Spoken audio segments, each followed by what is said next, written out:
mereka. Berarti Tuhan Yesus memilih untuk hidup di bawah otoritas daripada orang tuanya. Dikatakan setelah itu, dan ibunya menyimpan semua perkara itu dalam hatinya. Jadi mamanya mikir, ini anak sudah dibilangin suruh pulang, malah bilangnya dia harus tinggal di situ. Udah pulang, nah akhirnya pulang juga.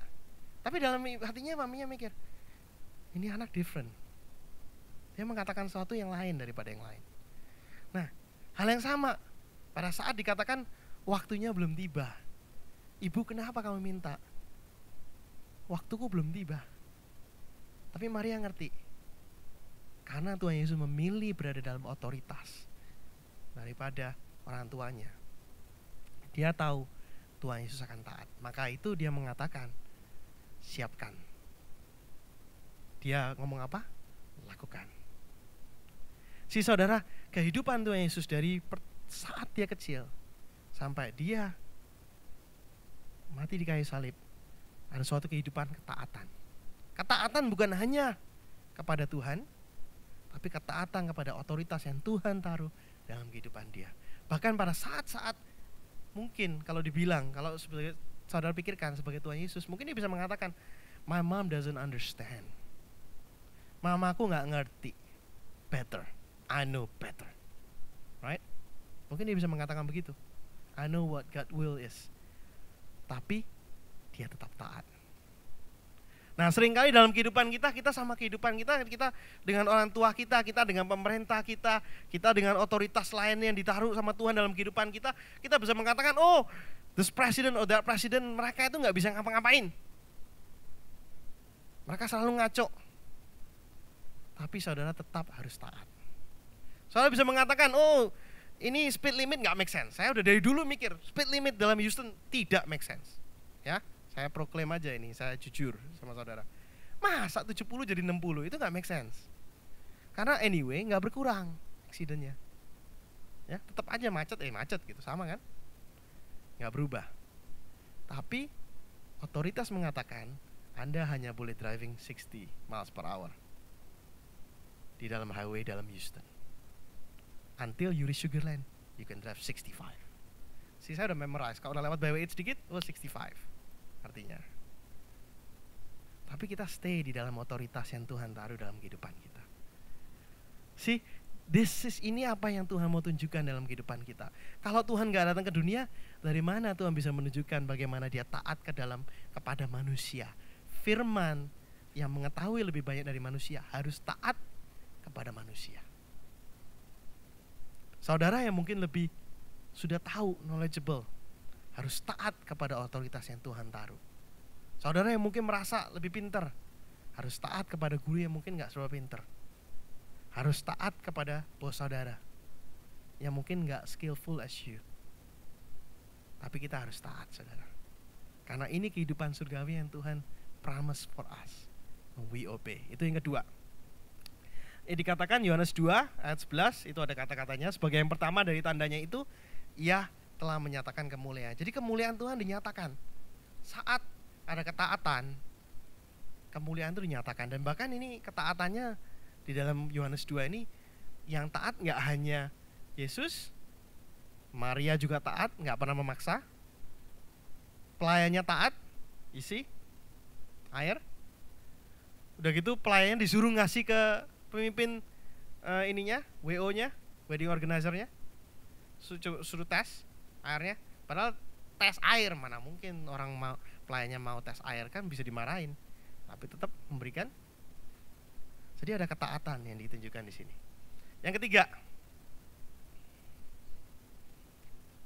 yaitu saya ketemukan di Yohanes 3, saudara. Yohanes 2 actually, masih Yohanes 2. Jadi sungguh amazing itu. Waktu saya baca firman Tuhan sangat amazing. Tuhan tunjukkan ayat by ayat dan dalam di Yohanes ini secara satu persatu gitu ya, urut. Jadi setelah Tuhan Yesus berada di Kana untuk wedding, and then Tuhan Yesus pergi ke hari raya Paskah. Ketika hari raya Paskah orang Yahudi sudah dekat, Yesus berada di Yerusalem.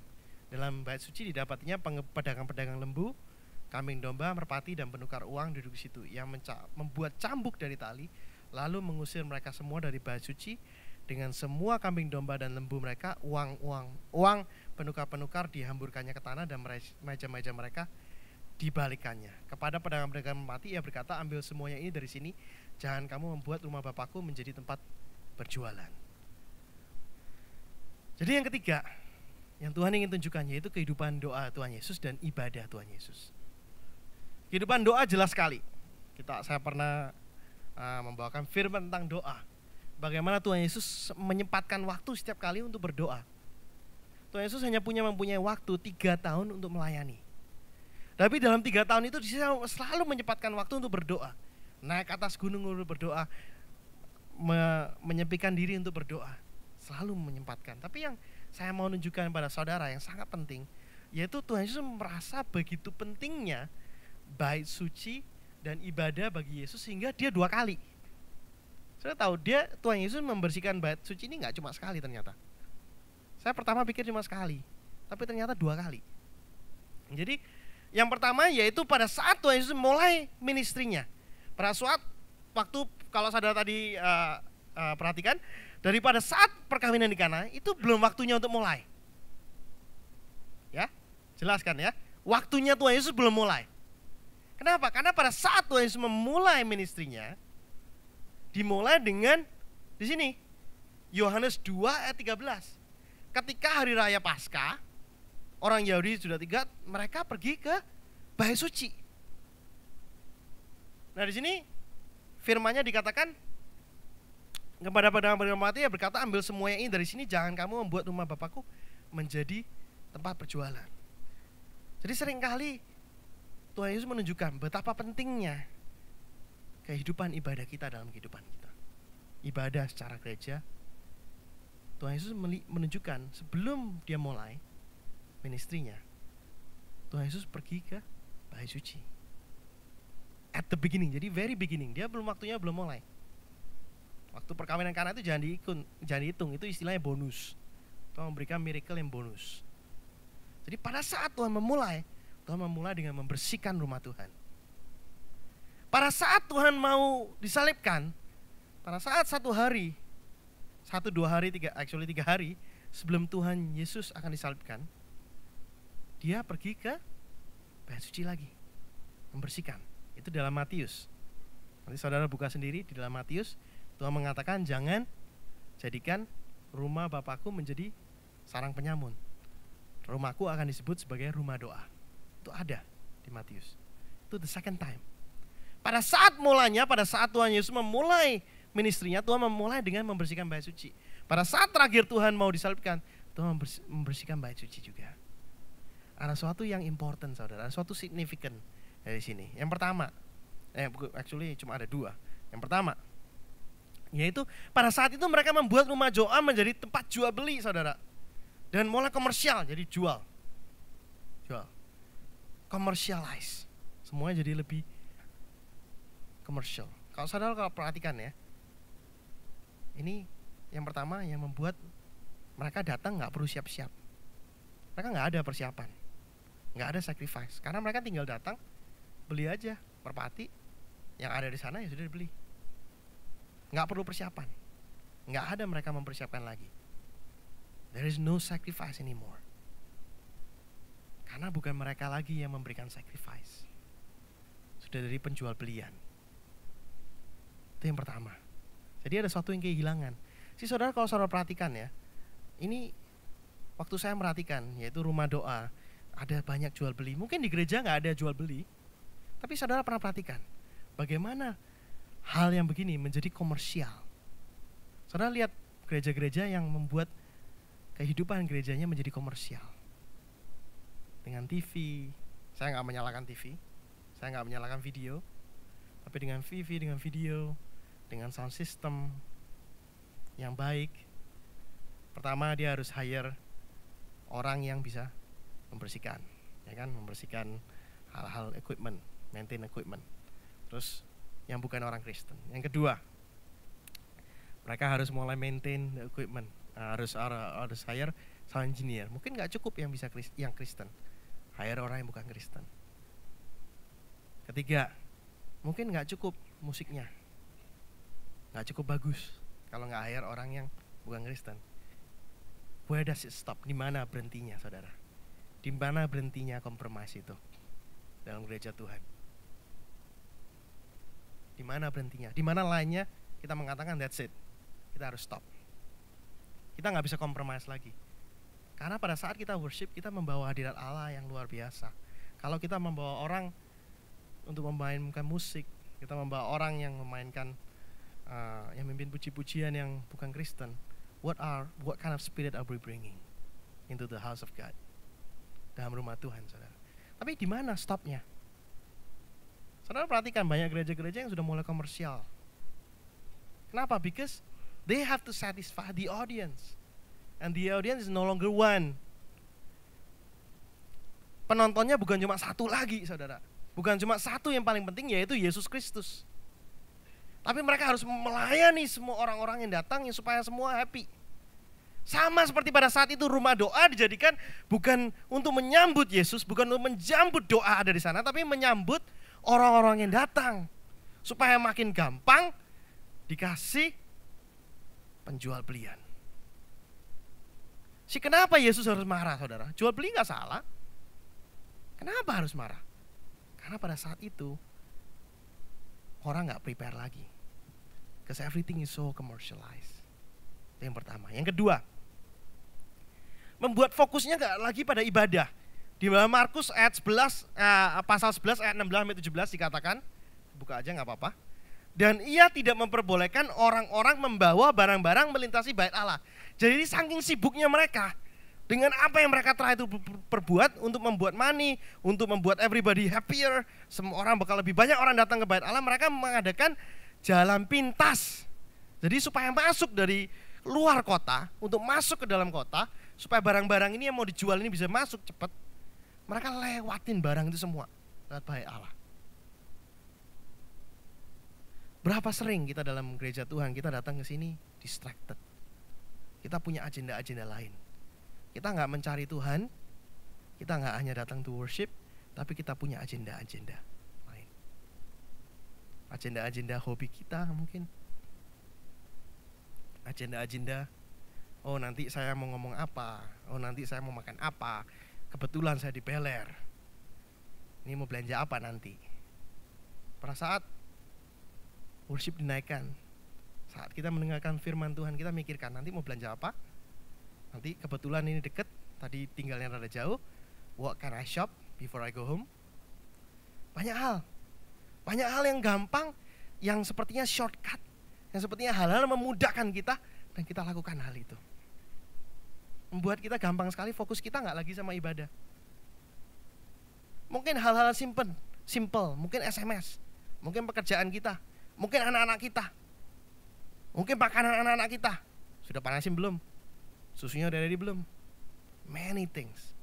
Banyak sekali hal. Mungkin banyak sekali hal. Makanan yang tersedia, mungkin menyiapkan makanan. Banyak hal, saudara, yang bisa membuat kita gak fokus lagi sama ibadah kita sama Tuhan. Sama pada saat itu juga sama. Umat-umat Tuhan saat itu gak beda sama kita. Hanya bentuknya lain, ya kan?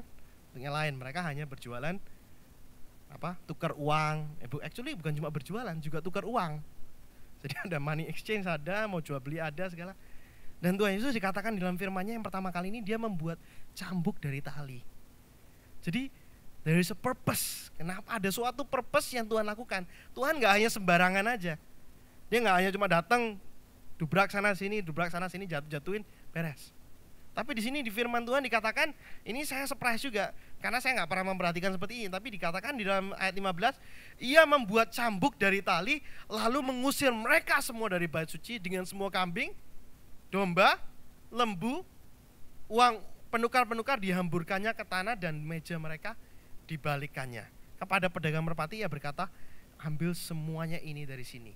Jangan kamu membuat rumah Bapakku menjadi tempat berjualan. Let nothing distract you from your worship to God. Jangan sampai ada satu pun yang membuat ibadah kita sama Tuhan itu nggak perfect. Jadi di sini Tuhan menunjukkan betapa pentingnya kehidupan doa kita, betapa pentingnya kehidupan ibadah. Tuhan memulai pada saat mulai ministry dan saat Tuhan end ministry. Ini yang ketiga yang saya belajar dari Tuhan Yesus. Yang keempat, amazingly, di dalam Yohanes 3 dikatakan, Yohanes 3 ayat 18 sampai 21 mengatakan, terang telah datang ke dalam dunia, tetapi manusia lebih menyukai kegelapan. Sebab barang siapa berbuat jahat, membenci terang dan tidak datang kepada terang. Tetapi barang siapa melakukan yang benar, ia datang kepada terang. Nah, ini saudara, ini very interesting, karena di sini saya belajar, yaitu Tuhan Yesus dalam kitab Yohanes saya perhatikan, saya actually go through pasal by pasal dari Yohanes 1 sampai Yohanes berapa gitu. Saya lupa juga terakhirnya, tapi saya go through pasal by pasal, dan setiap pasal Yesus selalu menyikapkan something tentang dirinya. Yohanes 3 mengatakan Yesus adalah terang dunia. Yohanes 4 dikatakan Yesus adalah air hidup. Yohanes 5 dikatakan Yesus adalah anak Allah. Ini Yesus menyingkapkan tentang dirinya. Yang keenam, Yohanes ke-6 mengatakan aku adalah roti hidup. Yohanes 7 mengatakan aku datang atas perintah Dia yang mengutus aku. Aku mengajar atas perintah Dia yang mengutus aku. Yohanes ke-7. Yohanes ke-8 dia mengatakan aku adalah orang yang tidak berdosa, tanpa dosa. Yohanes ke-9, 10, so on. Saudara cari sendiri. Yohanes 10 mengatakan gembala yang baik. Yohanes 15 mengatakan I am the vine.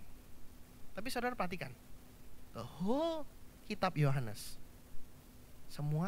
semuanya selalu ada tentang Yesus menyingkapkan dirinya. Dan apa yang saya pelajari? Yang pertama, pada saat Tuhan Yesus menyingkapkan dirinya, Tuhan Yesus gak pernah klaim miracles-nya. Amazing kan? Kalau saya tukang jamu, saya akan jualannya, jamu ini bagus loh Pak, sudah 50 orang sembuh, ya kan? Saya jualnya begitu kan? Tapi Tuhan Yesus gak pernah tentang berapa orang yang disembuhkan, gak pernah. Selalu mengatakannya aku air hidup, aku gembala yang baik, tapi gak pernah mengatakan aku sudah menyembuhkan 50 orang kemarin. Penyakitnya buta, bisu, tuli, segala macam, pokoknya mujarab. Nggak pernah berbicara tentang miracle, ya kan? Yang kedua, Tuhan Yesus nggak pernah berbicara tentang posisinya atau ministrinya. Dari keluarga mana dia, dari kota mana, lahirnya di mana, kualifikasinya apa, nggak pernah. Perhatikan, nggak pernah sama sekali. Yang ketiga, yang saya perhatikan, pada saat Tuhan Yesus menyingkapkan tentang dirinya, nggak pernah Tuhan Yesus mention status atau pekerjaan. Nggak pernah. Statusnya, pekerjaannya nggak pernah Tuhan Yesus mention. Jadi nggak pernah dikatakan aku ini carpenter, nggak pernah. Nah dari sini saya melihat, jadi kenapa Tuhan Yesus setiap kali dia menyingkapkan, dia hanya menyingkapkan tentang dirinya sendiri. Who he is inside. Siapa dia sebenarnya. Tapi nggak pernah tentang accomplishment dia, nggak pernah tentang misi dia, nggak pernah tentang kualifikasi dia, nggak pernah posisi dia, dan nggak pernah status dia atau pekerjaan dia. Jadi yang saya dapatkan, yaitu karena Tuhan Yesus tidak pernah menyingkapkan tentang hal-hal yang lain kecuali dirinya sendiri. Dia hanya interested in who you are. Dia nggak interested in what you do. Berapa orang yang saudara pernah sembuhkan? Nggak interested. Dia hanya interested who you are inside. Dia nggak interested, dia nggak tertarik saudara dengan pekerjaan saudara, accounting make 200,000, he's not interested. Iya, kalau saudara punya sukses sebagai Christian, great. Tapi bukan berarti who you are inside ada hubungannya dengan pekerjaan saudara. Nggak ada. Nggak ada satupun. Saudara, saya akan jujur. Saya pada saat bekerja di PwC, PricewaterhouseCoopers, saya nggak tahu. Apakah saya sampai sekarang pun masih wondering. Apakah seharusnya saya tuh quit setahun sebelumnya. Karena waktu itu saya di fire kan. Di let go. Saya sempat mikir gitu, apakah seharusnya saya tuh setahun sebelumnya tuh udah quit ya. Sudah keadaannya sudah sangat parah gitu, di tempat kerja sudah dimaki-maki berkali-kali. Saya sempat mikir, apakah seharusnya saya tuh keluar sudah setahun sebelumnya. Jadi saya nggak mengalami apa yang saya alami. Saya sempat memikirkan begitu. Dan saya pun waktu pindah sekarang, saya baru pindah ke Live Nation Entertainment. Saya juga sempat wondering, ini benar nggak ya? Saya nggak akan pernah tahu dalam kehidupan saya sampai saya in heaven to know exactly if I'm in the right major. Ya, major saya mungkin semestinya bisanya, mungkin mestinya itu geologis yang make a lot of money, itu seperti Pak Devi mungkin, gitu. Tapi ternyata jadinya accounting yang ngitung duit orang tapi tidak pernah lihat duit sendiri, ya, tahu? Saya mestinya major lain, dokter atau gimana kayak Om Simon gitu, make a lot of money, surgery segala, mungkin semestinya saya seperti itu gitu ya. Tapi ya, saya nggak pernah tahu, saudara. Dan bahkan saya dikeluarkan oleh PwC pun saya nggak pernah tahu. Apakah seharusnya saya keluar duluan? Mungkin saya bisa end up making 200,000, 300,000, 400,000, I don't know. Nggak pernah tahu. Apakah saat ini saya move, apakah benar? Saya juga nggak tahu. Saya tidak pernah tahu. Apakah saya memilih istri yang paling tepat? Saya juga nggak tahu. Ini jujur. Salah lagi. Ini gawat. Nggak, tapi ngerti ya? Saya nggak pernah tahu. Saya nggak akan pernah tahu. But I believe it to be right. Saya percaya itu benar, saudara. Tapi kita sebenarnya, kita nggak pernah tahu. Jadi Tuhan Yesus pun nggak interested dengan apa choice saudara. Saya bukan mengatakan saudara seenaknya aja, milih seenaknya gitu. Bukan begitu, because it could be hell for you after that. Tapi maksud saya, itu bukan hal yang terpenting yang Tuhan mau dalam kehidupan saudara. Yang Tuhan cari itu adalah hati saudara. Of course, pilihan-pilihan kita akan affect kehidupan kita. Tapi bukan itu yang paling penting dalam kehidupan kita. Yang paling penting adalah hati kita bagaimana sama Tuhan. Itu yang Tuhan interested, saudara. Jadi seringkali kita gak usah bingung. Ya pilihlah apa yang Anda pilih. Karena selama-lamanya hidupnya dengan begitu. Right? We have to believe it to be right. The other day, ini something supaya, karena Yeni di sini, biasanya Yeni sih nggak di sini, saya nggak perlu ngomong begini, tapi di sini I have to say something, gitu. Ya, gitu. Saya waktu itu pergi ke music together ya, music together gitu. Satu hal yang saya pelajari, saudara, saya pergi music together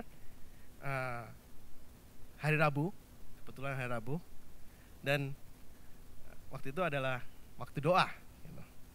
Dan saya tanya sama istri gitu, jam 9 saya selesai dari musik together praktis, saya tanya, gimana doanya? Oh ya, kita bertiga, kata dia. Bertiga apa, saya pikir bertiga ya, saya, Lizzie sama Katie, dia bilang. Terus dia bilang, Lizzie can pray, dia bilang, karena dia, jadi saya ngelihat, you know what, saya nggak di rumah, tapi istri saya bisa mengajarkan discipleship to my kids. Kalau nggak ada orang berdoa, kamu berdoa. Diajarkan sama Lizzie. I don't know what Katie was doing during the whole thing. Dia bilang the prayer was quick, dia bilang gitu. Mungkin quick itu 2 minutes, saya juga nggak tahu kan ya. Saya juga nggak mau tanya lebih detail lagi gitu. Karena ya biar aja lah, whatever she does gitu. Tapi berdoa ya mungkin Katie 5 minutes, Lizzie cover the whole thing. Mungkin dia baca gini beres, dah gitu. Who knows gitu. Tapi di situ kita belajar, saudara. Disitulah pemuritan terjadi. Nah, kembali ke menyatakan siapa dia. Jadi Tuhan gak interested kepada siapa, apa yang kita pilih. Tapi Tuhan interested siapa kita sebenarnya. Maka itu dikatakan, dalam firman-Nya dikatakan, terang telah datang ke dalam dunia, tetapi manusia lebih menyukai kegelapan, sebab barang siapa berbuat jahat, membenci terang dan tidak datang ke dalam terang. Jadi terang menyingkapkan perbuatan kita, sehingga kita bisa melihat siapa kita sebenarnya. Kelemahan kita apa? Terang itu semakin kita dekat ke dalam terang, semakin kelihatan kesalahan-kesalahan kita, saudara. Semakin kita mendengarkan Tuhan, semakin painful process of cleaning is. Saya bisa katakan, it's very painful when Tuhan menunjukkan perbuatan kita. Tapi itulah panggilan Tuhan dalam kehidupan kita. Tuhan ingin menyingkapkan siapa kita sebenarnya. Kelemahan kita apa? Tuhan semakin kita mendekat, semakin tersingkap perbuatan-perbuatan kita. Jadi Tuhan Yesus datang. Saudara perhatikan, kalau tadi di mana ya? Saudara perhatikan dalam Yohanes, saya akan bacakan dalam Yohanes 3. Tuhan Yesus mengatakan dia adalah terang dunia. Karena pada saat itu Tuhan Yesus sudah menyikapkan hati Nikodemus. Pada saat itu Nikodemus datang di dalam kegelapan malam secara secret, secara sembunyi-sembunyi dia datang untuk ketemu sama Yesus. Tuhan Yesus mengatakan, aku adalah terang dunia. Segala kegelapan nggak bisa, akan tersingkap. Segala perbuatanmu akan tersingkap. Kenapa? Karena pada saat itu hati Nikodemus adalah penuh dengan ketakutan. Dia datang gelap-gelap, nggak ada orang yang tahu, dia datang sembunyi-sembunyi karena dia nggak mau ketahuan bahwa dia orang Farisi yang mendekati Yesus. Itu yang pertama. Yang kedua, Yohanes 4 mengatakan air hidup. Kenapa Tuhan Yesus mengatakan dia adalah air hidup? Karena Tuhan Yesus menyingkapkan kehausan perempuan Samaria yang pada saat itu sedang haus. Kenapa haus? Ya buktinya berapa suami dia punya, dan yang terakhir bukan suaminya. Ada suatu kehausan akan duniawi yang dia punya, yang Tuhan Yesus katakan, I am the living water, once you drink from the living water, setelah kamu minum, kamu akan puas. Kamu akan gak mencari-cari beginian lagi, duniawi. Setiap perkataan Tuhan Yesus menyingkapkan something tentang dirinya, dan menyingkapkan something tentang kita. Ya, sekali lagi, apa yang Tuhan katakan menyingkapkan kehidupannya, menyingkapkan siapa dia, dan menyingkapkan siapa kita dalam kehidupannya. Yohanes 5 dikatakan, Tuhan Yesus mengatakan dia adalah anak Allah. Dia mengerjakan pekerjaan Bapa di hari Sabat. Kenapa? Kenapa dia mengatakan begitu? Karena dia menyingkapkan hati orang Farisi yang mengatakan, yang di dalam firman itu dikatakan bahwa boleh kalau sunat hari Sabat, tapi kalau menyembuhkan orang nggak boleh. Dan Tuhan Yesus mengatakan, aku adalah anak Allah, aku melakukan perbuatan Bapakku. Kalau sunat boleh, kenapa? Kalau memotong something boleh, mengambil something boleh, kenapa menambah something nggak boleh? Itu yang Tuhan Yesus katakan. Kenapa kalau misalnya orang terluka, saya doakan, utuh, kenapa nggak boleh? Kalau motong boleh, kenapa nggak boleh memulihkan? Itu yang Tuhan Yesus katakan. Itu ayat 5, Yohanes pasal 5. Yohanes pasal 6 mengatakan roti hidup. Kenapa Tuhan Yesus mengatakan roti hidup? Karena Tuhan Yesus yang menyingkapkan hati murid-murid yang merasa Yesus semakin lama semakin keras. Dan akhirnya dalam firman Yohanes 6 ayat 60 dikatakan murid-murid ini meninggalkan Yesus. Yohanes 7 mengatakan, kenapa Tuhan Yesus mengatakan mengajar atas ajaran dia yang mengutus aku dan pergi kepada dia yang mengutus aku. Karena dia ingin menyingkapkan hati orang Farisi yang mengatakan, kamu gak ada yang kamu gak melakukan siapapun punya pekerjaan. Dan mereka berusaha membunuh Yesus. Jadi setiap kali kalau kalian perhatikan dalam Yohanes, throughout, saudara bisa baca sendiri dan mulai perhatikan. Yohanes 8 yang terakhir yang saya akan sharingkan, yaitu pada saat perempuan berzina datang kepada Yesus, Tuhan Yesus mengatakan, kalau ada yang tidak berdosa, silakan stone, silakan lempari batu. Pada saat itu Tuhan menunjukkan, menyingkapkan bahwa gak ada satupun yang stay, karena semua berdosa. Jadi setiap perkataan Tuhan Yesus menyingkapkan something tentang dirinya sendiri, dan membuka something tentang kehidupan saudara. Membuka siapa kita. Kalau Tuhan Yesus gak turun ke dunia, ini gak bisa terjadi saudara. Saudara gak bisa melihat hal ini. Nah, Yesus turun ke dunia, dalam kehidupan kita pun Tuhan ingin menyingkapkan siapa kita sebenarnya.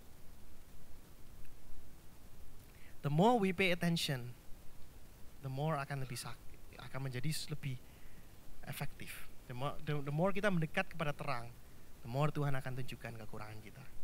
Yang kelima, yang terakhir, yaitu Yohanes 4 ayat 7 sampai 34.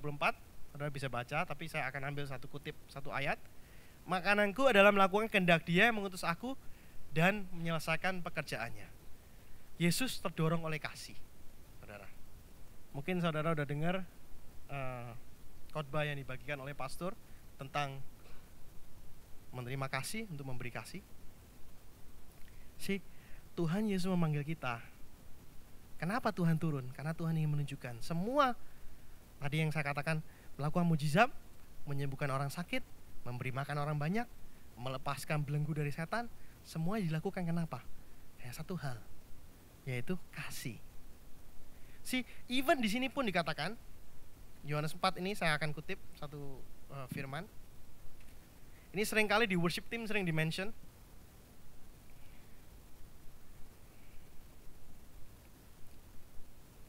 Ini. Kata perempuan itu Yohanes 4 ayat 20. Perempuan itu mengatakan, nenek moyang kami menyembah di atas gunung ini, tetapi kamu di sini orang Yahudi, mengatakan bahwa Yerusalemlah tempat orang menyembah. Ayat 21, kata Yesus kepadanya, percayalah kepadaku hai perempuan, saatnya akan tiba bahwa kamu akan menyembah Bapa bukan di gunung ini, dan bukan juga di Yerusalem. Si Katie mau dengerin saya khotbah kelihatannya. Percayalah kepadaku hai perempuan, saatnya akan tiba bahwa kamu akan menyembah Bapa bukan di gunung ini dan bukan juga di Yerusalem. Ayat ke-22, kamu menyembah apa yang tidak kamu kenal, kami menyembah apa yang kami kenal, sebab keselamatan datang dari bangsa Yahudi. Tapi saatnya akan datang dan sudah tiba sekarang bahwa penyembah-penyembah benar akan menyembah Bapa dalam roh dan kebenaran, sebab Bapa menghendaki penyembah-penyembah demikian. Nah, saudara, yang saya pelajarin, ayat ini gak akan ada kalau gak ada perempuan Sana Maria. Our whole worship will be different. Kita seringkali dalam worship team kita share about this verse. Bagaimana kita menjadi penyembah-penyembah yang benar. And the verse we took is from here. Tapi kalau pada saat itu gak ada orang Samaria, kalau saat itu Tuhan gak ada kasih, saat itu Tuhan gak mengasihi, Tuhan gak akan membuka kasih yang membuat Yesus bisa berbicara tentang worship. Karena yang mulai siapa tadi? Perempuan ini kan. Dia bilang, sebetulnya saya menyembah Tuhan di gunung ini, tapi kamu orang Yahudi bilang harus pergi Yerusalem. Her words, perkataan dia itu membuat Yesus harus menjawab. Perkataan dia membuat Yesus harus berbicara. Kasih yang ada dalam Tuhan Yesus mengatakan, I have to tell her. Itu bukan hanya satu-satunya jalan. Kamu gak menyembah Tuhan dengan cara begitu aja. Kasih itu membuat Yesus akhirnya harus berbicara. Dan pada saat Tuhan Yesus berbicara tentang worship, dan Tuhan Yesus berbicara tentang prophetic future. Apa yang akan datang. Hal itu hanya bisa terbuka. Kenapa? Karena perempuan ini merasa dia diperlakukan tidak baik dengan orang Yahudi. Pada saat dia berbicara, kasih Tuhan Yesus mengalir dan Tuhan Yesus mengatakan, boom. Dia mengatakan sesuatu yang profetik, yang sampai sekarang kita pakai dalam worship team kita. Yang sampai sekarang kita pakai sebagai pegangan bagaimana kita menjadi penyembah yang benar. Kenapa? Datangnya dari mana? Dari perempuan Samaria.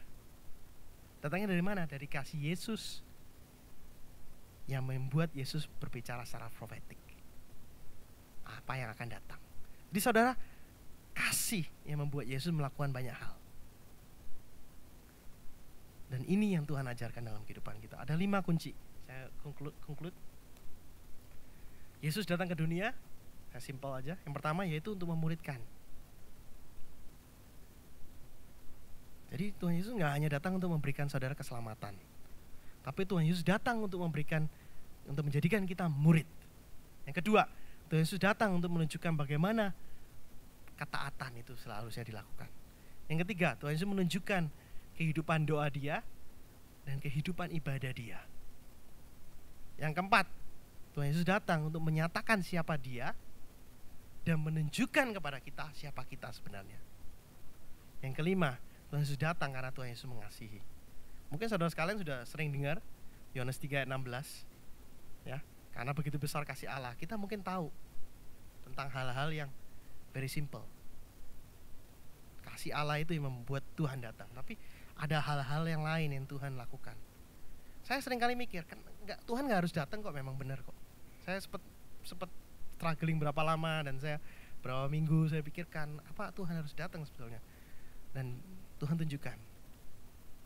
Main reasonnya itu apa sih Tuhan, saya tanya. Dan Tuhan mulai tunjukkan di Yohanes. It's very amazing. Di mana Tuhan menunjukkan, nih kenapa. This is why. Because there are some things, karena ada hal-hal yang kita perlu pelajari dalam kehidupan kita. Oke, kita tutup dalam doa.